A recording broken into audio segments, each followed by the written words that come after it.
Nobody wants to break up at the start. Our loyalty, faithfulness, commitment, devotion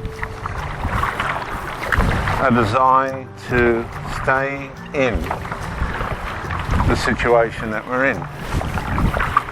God stays with us. He never leaves us or forsakes us.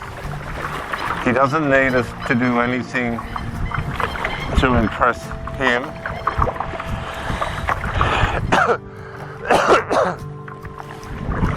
When Jesus died on the cross, which was one of the most impressionable acts that somebody could do to help somebody else, He settled all our issues between Himself and us for time and eternity, never to be worried about again. That was it, once and for all. A very loving, kind, merciful, gracious thing to do for His fallen humanity. The humanity that He created, that was infiltrated, and this by the powers of darkness. Now these powers of darkness today still try and infiltrate who we are and what we do.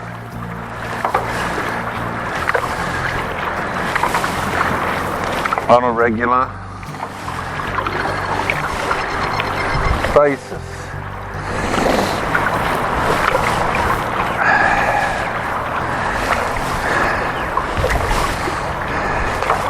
They attack. If they can't get us personally, well, they'll use the relationship to get us. If you're not in a relationship, they'll hold you down with drugs and addictions and other sillinesses to prevent you from being the person that you were designed to be.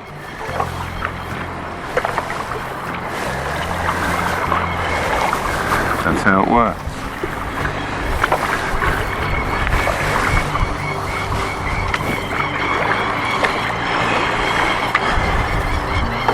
You say, how do you know that? Well, you have to look at what happened in the garden.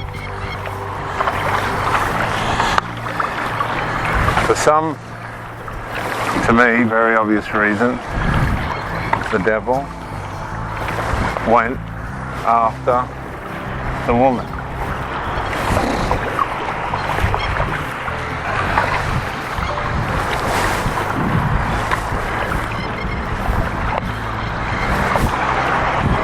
And the consequences of that, because there was only a few people involved, 2 at the time as far as we know, the implications and the impacts that it had on those 2 people ripple affected all generations. So what we've got to understand is, and this is where we get it wrong, when you start a relationship, the fruit of that relationship will, excuse me, the fruit of that relationship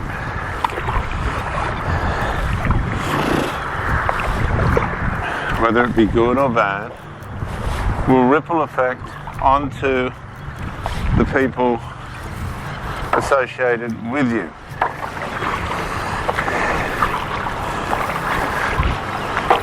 And many of you might not want to accept that, but that's how it is. Children are affected by their parents. Parents are affected by their children.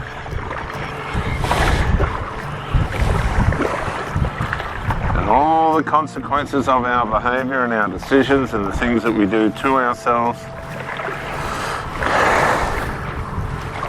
and with other people directly and indirectly affect the lives of those around us. Now, you might not want to admit that or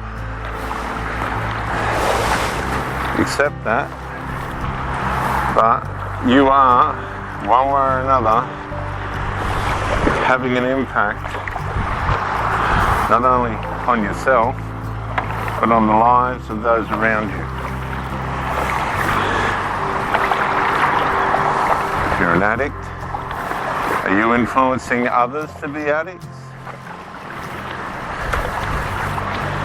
Because that's going to be on you. And the young people that look at you, are you, by the way you live, encouraging them without saying any words to be an addict?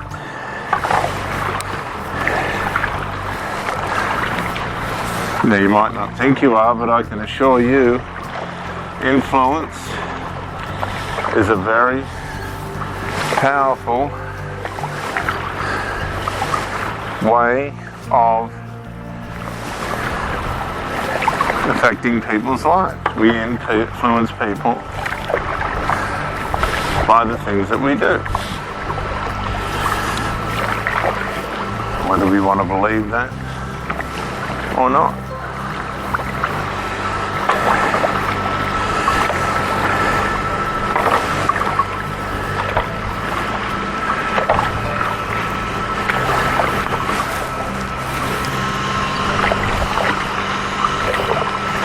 So I'm going to challenge you.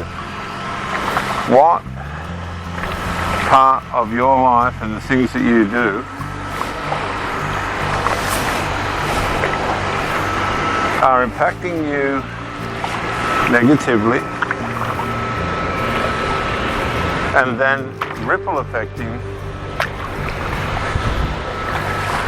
others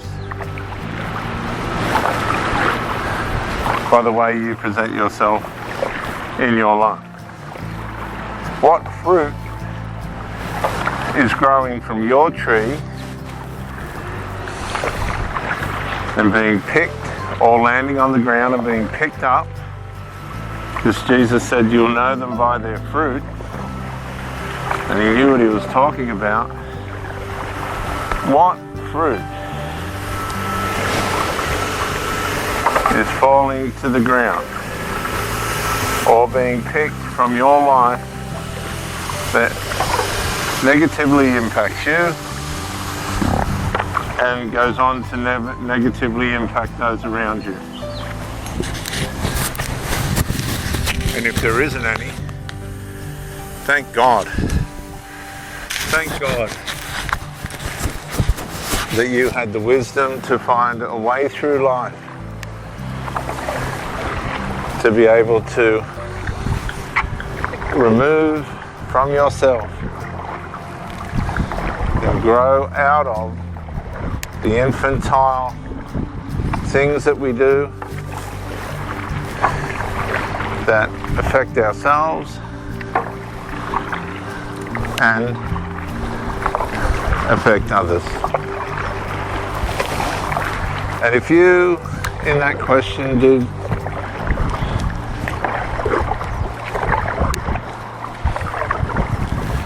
realize that there are some things that you have in your life that do negatively impact others,